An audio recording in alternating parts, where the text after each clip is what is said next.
इसमें दुखित होने की कोई जरूरत नहीं है।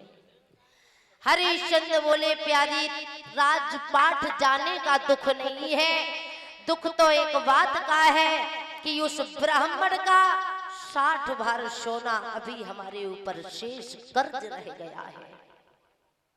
और ब्राह्मण ने हमसे ये कहा भद्रे कि वो 60 भार सोना अपने राज्य से बाहर से ला करके मुझे हरिश्चंद्र दो।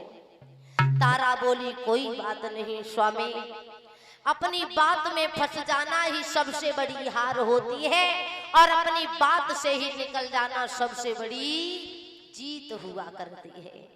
घबराओ नहीं महाराज, अगर ये बात है कि उस ब्राह्मण का 60 भार सोना अभी मेरे ऊपर रह गया है तो आप मुझे बेच लीजिए, मेरे पुत्र रोहित को बेच लीजिए, लेकिन उस ब्राह्मण के 60 भार सोना को अदा कर दीजिए। अगर तुमने 60 बार सोना नहीं दिया, ब्राह्मण यहाँ दरवाजे से चले गए विमुख होकर के, स्वामी तुम्हारा धर्म नष्ट हो जाएगा, धर्म चला जाएगा। हरिश्चंद्र बोले धन्य है तारा तुम्हारी जैसी स्त्री को। और क्या बोले कि धरणी करनी है थमी भई ऐसी सुशील महिला,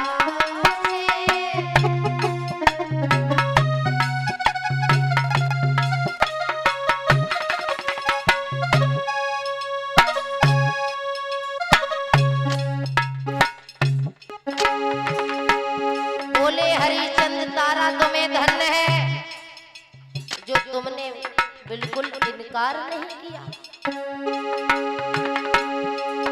धरणी करनी है हमें भई ऐसी सुशील महिला से, बलवानों की यदि इज्जत है तुम जैसी महिलाओं से।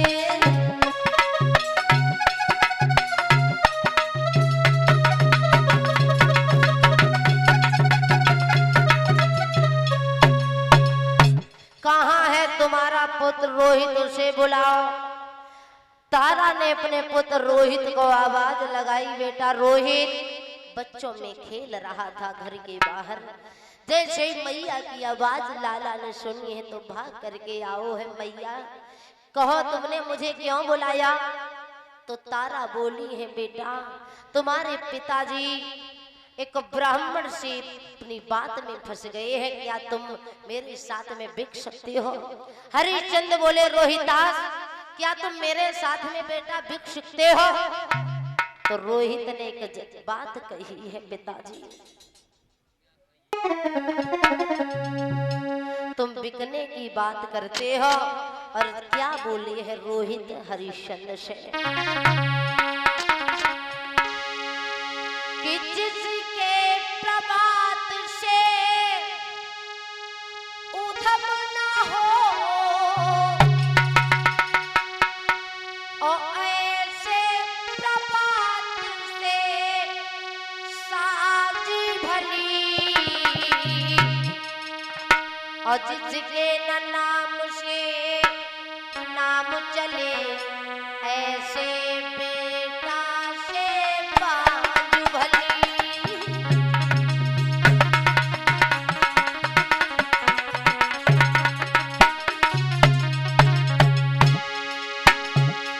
बोला है रोहित जिसके प्रभात से उधम ना हो ऐसे प्रभात से साजु भली, जिसके बेटा से ना नाम चले ऐसे बेटा से बाजू भली।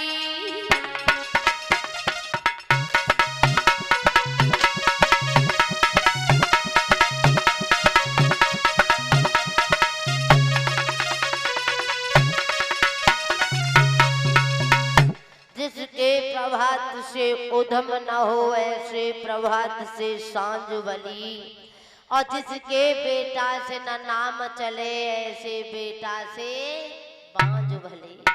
और विद्वानों ने ये कहा है कि चंदन की किरचें भली गाड़ी भरो न काठ, और सपूत घर में एक ही भलो कपूत भले नहीं 60। श्रोता बंधुओं, हरिचंद अपनी पत्नी